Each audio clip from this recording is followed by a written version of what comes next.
હનુમાન ચાલીસા હોય, ગાયત્રી ચાલીસા હોય, શ્રીમદ ભગવત ગીતાઓ પડી હોય આપણા ઘરે,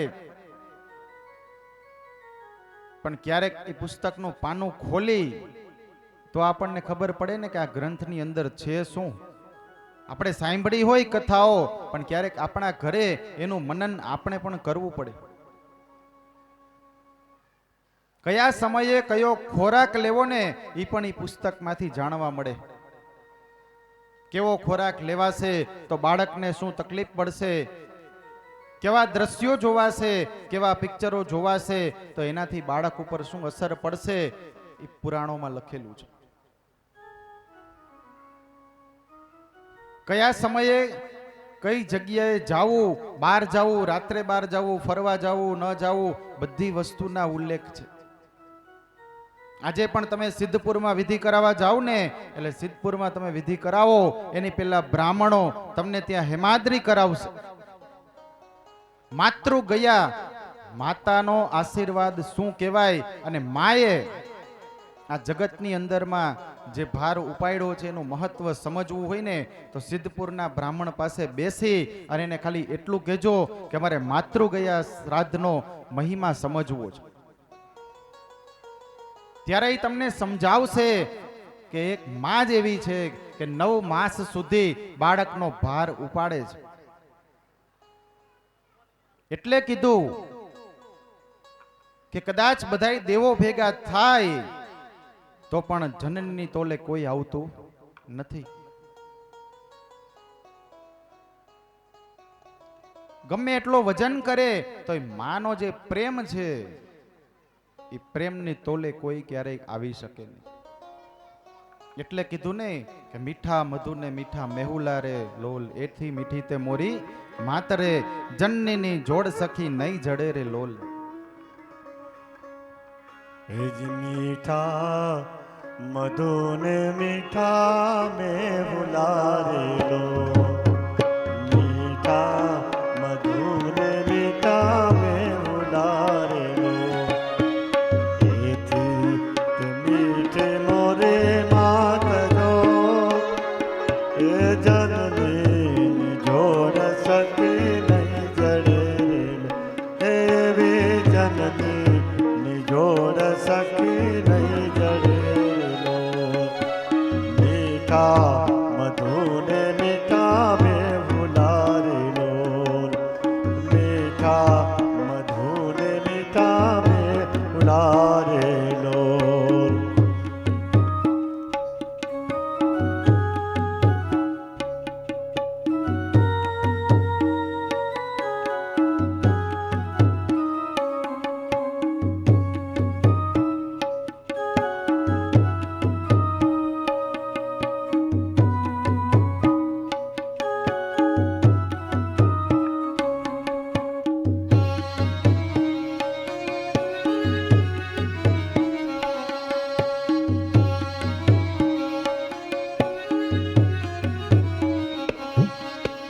પ્રભુના એ તો પ્રભુના એ પ્રેમ તણી ઉતરી રે લોલ, પ્રભુના એ પ્રેમ તણી ઉતરી રે લોલ.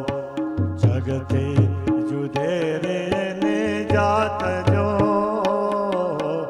જનની જોડ સખી નહીં જડે રે લોલ, એવી જનની જોડ સખી નહીં જડે રે લોલ. મીઠા મધુ ને મીઠા મેહુલા રે લોલ.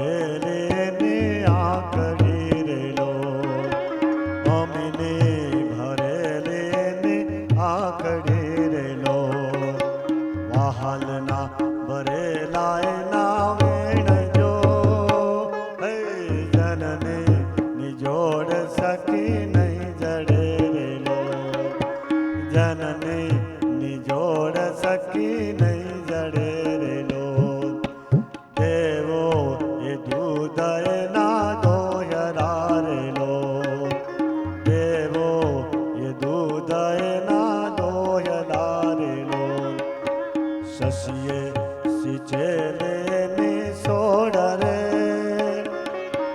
જનની જોડ સખી નહીં જડે રેલો એવી જનની જોડ સખી નહીં જડે રેલો મીઠા મધુને મીઠા મેં ભૂલારેલો મીઠા મધુને મીઠા મેં ભૂલારેલો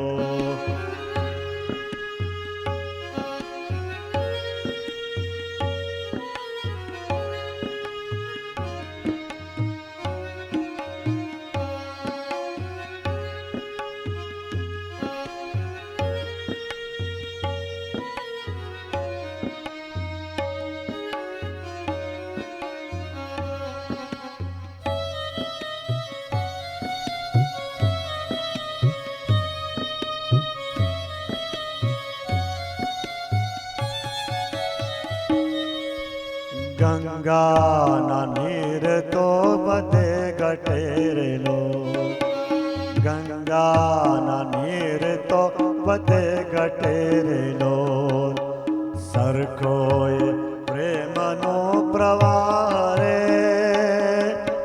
જનની જોડ સખી નહીં જડે રે એવી જનની જોડ સખી નહીં જડે રેલો મીઠા મધુને મીઠા મેં ભૂલારેલો એથી તે મીઠી મોરી માતરે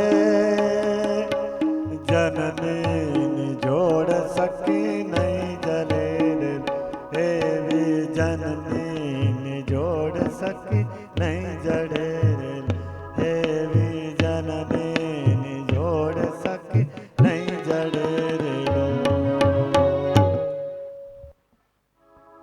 કે ગમે એટલો જેને કહેવાય કે પ્રેમ સરખાવા જાય પણ માની તોલે કોઈ દિવસ ક્યારેય કોઈ આવતું નથી. આજે હિરણ્યકશિપુના ઘરે પ્રહલાદનો જન્મ થયો પણ એની માએ પહેલેથી જ એને સારા સંસ્કાર આપ્યા હતા. બાળક જન્મ થતાની સાથે જ વિષ્ણુ ભગવાનનો પરમ ઉપાસક બન્યો અને વિષ્ણુ ભગવાનની ભક્તિ કરે એટલે એ હિરણ્યકશિપુને ગમે નહીં.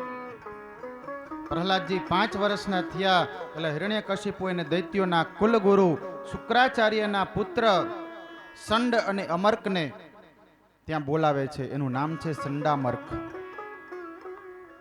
કે એમ કહે છે કે આ બાળકને તમે રાજનીતિ ભણાવો. પોતાના આશ્રમે લઈ જાય છે, રાજનીતિ ભણાવે છે. પણ પ્રહલાદજીને તો નાનપણથી ભક્તિનો રંગ લાગ્યો હતો. એટલે કીધું ને, બાળપણમાં ઘણો ફેર છે રે, એને બાળપણ કહેવાય જો. બાળપણમાં ઘણો ફેર છે રે, કહેવાય જો. બાળપણમાં ઘણો ફેર છે રે, એને બાળપણ કહેવાય જો.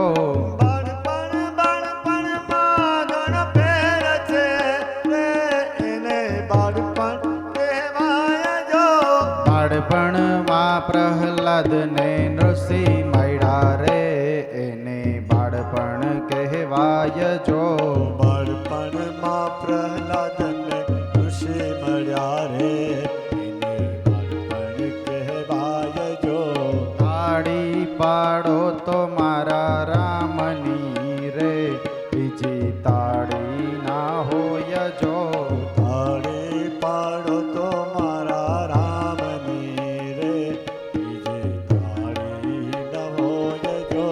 વાતું કરો તો મારા શ્યામની રે બીજી વાતો ના હોય જો વાતો કરો તો મારા શ્યામની રે બીજી વાતો ન હોય જો સ્મરણ કરો તો સીતારામના રે બીજા સ્મરણ ના હોય જો સ્મરણ કરો તો સીતારામના રે બીજા સ્મરણ ન હોય જો તાળી પાડો તો મારા રામની રે બીજી તાળી ના હોય જો તાળી પાડો તો મારા રામની રે બીજી તાળી ન હોય જો એટલે પ્રહલાદજીએ શું કર્યું તો કે આશ્રમની અંદર બધા વિદ્યાર્થી મિત્રોની સાથે રહ્યા પણ એને બધાને ભગવાન વિષ્ણુની ભક્તિમાં લીન કરી દીધા.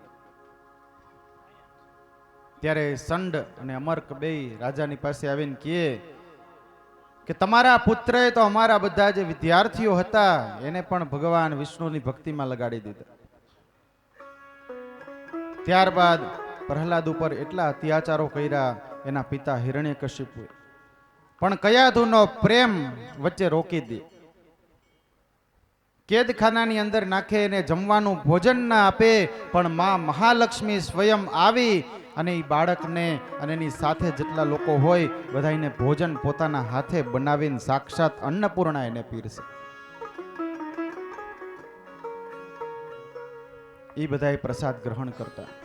એકવાર તો પ્રહલાદને બધા એના જે સૈનિકો છે, સિપાહીઓ છે, એની લઈ ઊંચા પર્વત ઉપરથી નીચે ફેંકે છે, પણ છતાંય ભગવાન શ્રી હરિ, ભગવાન વિષ્ણુ પોતાના હાથની અંદર એને લઈ અને પાછો એને બચાવી એનું રક્ષણ કરી પાછો એને ત્યાં મહેલમાં મૂકી આવે.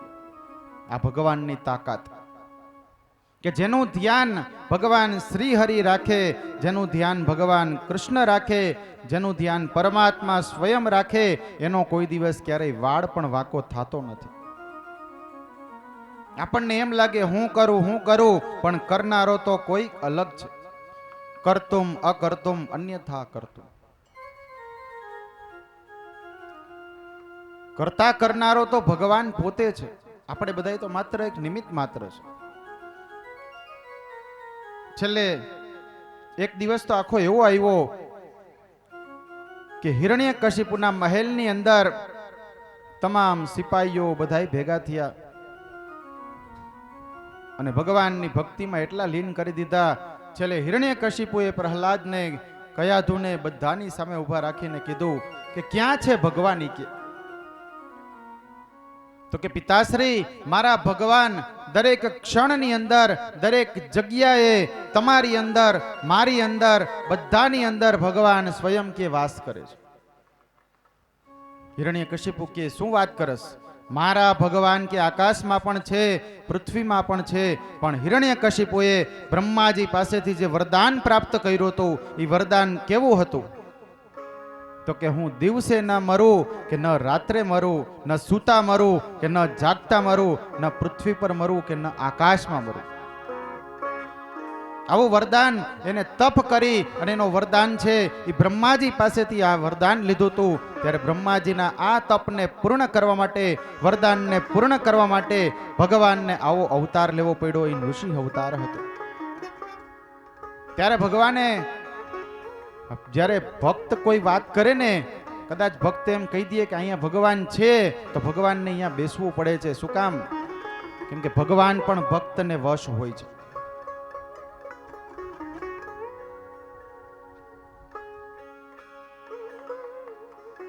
કે જે ભગવાન ધારે તો એ ભક્તને ક્યાંય પહોંચાડી દે છે.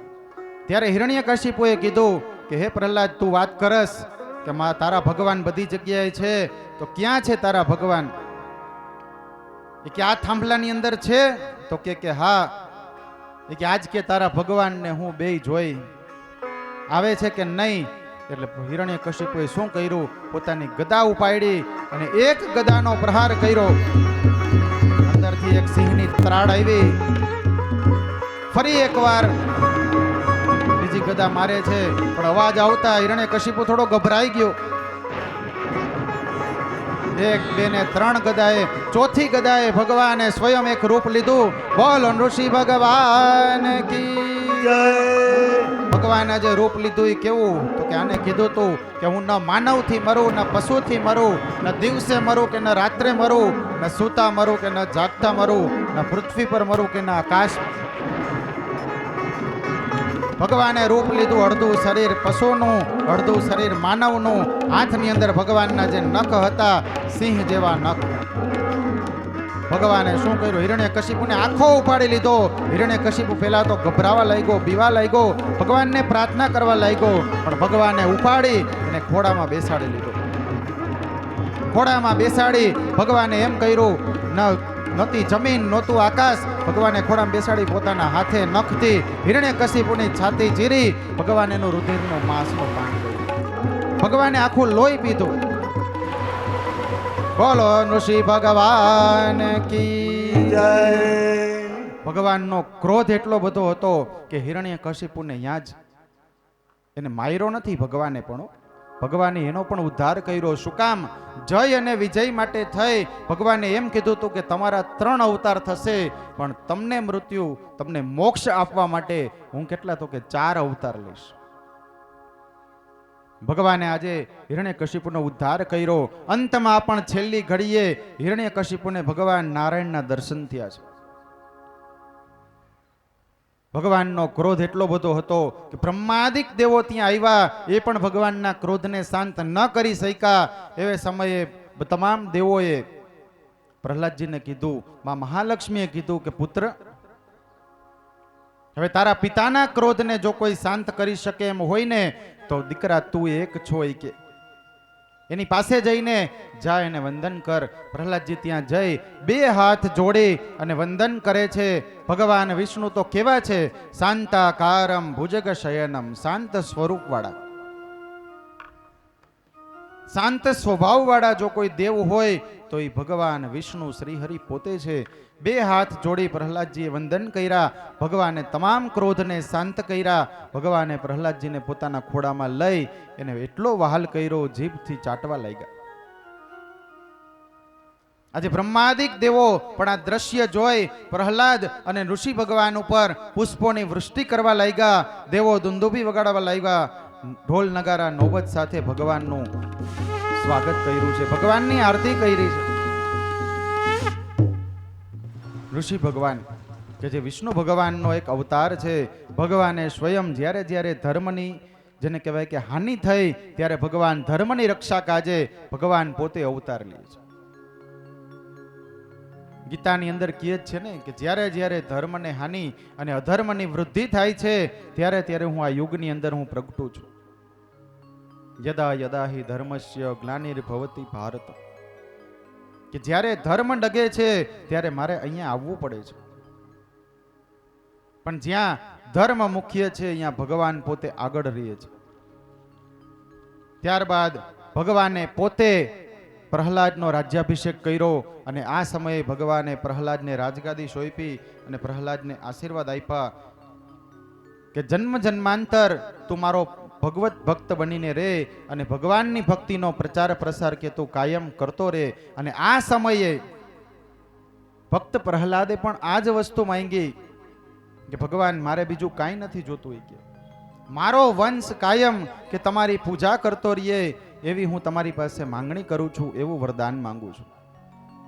મારે કાંઈ કદાચ આ સ્વર્ગનું રાજપાઠ મને કાંઈ મળે કે ન મળે, પણ હે ભગવાન આજે હું એક પ્રાર્થના કરું છું કે મારો પરિવાર તમારો ઉત્તરોત્તર તમારી ભક્તિ કરતો રહે.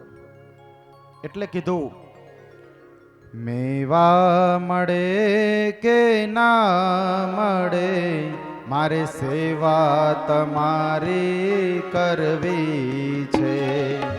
મેવા મળે કે ના મળે મારે સેવા તમારી કરવી છે. મુક્તિ મળે કે ના મળે મારે ભક્તિ તમારી કરવી છે. મુક્તિ મળે કે ના મળે મારે ભક્તિ તમારી કરવી છે.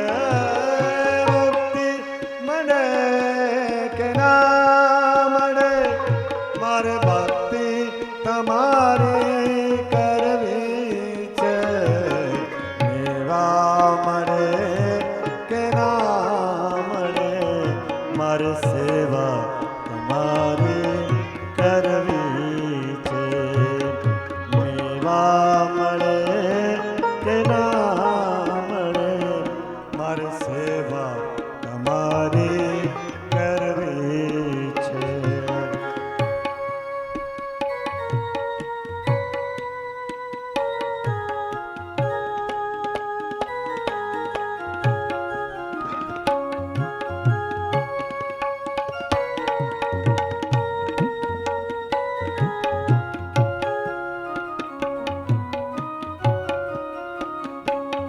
મારો કંઠ મધુરો ન હોય ભલે, મારો સૂર બેસૂરો હોય ભલે. મારો કંઠ મધુરો ન હોય ભલે, મારો સૂર બેસૂરો હોય ભલે. મારો કંઠ મધુરો ન હોય ભલે, મારો સૂર બેસૂરો હોય ભલે. શબ્દો મળે કે ના મળે, મારે કવિતા તમારે કરવી છે. શબ્દો મળે કે ના મળે, મારે કવિતા તમારી કરવી છે.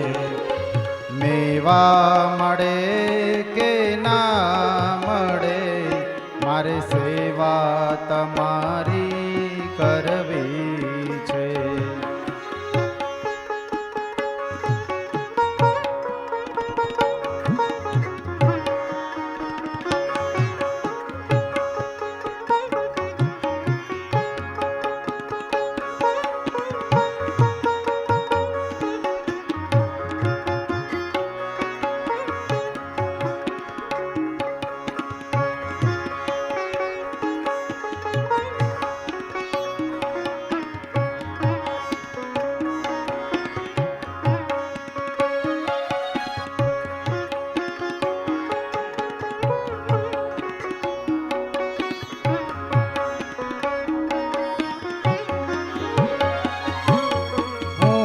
પંથ તમારો છોડું નહીં, દૂર દૂર ક્યાંય દોડું નહીં. હું પંથ તમારો ન છોડું નહીં, ને દૂર દૂર ક્યાંય દોડું નહીં. પુણ્ય મળે કે ના મળે, મારે પૂજા તમારી કરવી છે. પુણ્ય મળે કે ના મળે, મારે પૂજા તમારી કરવી છે. મેવા મળે કે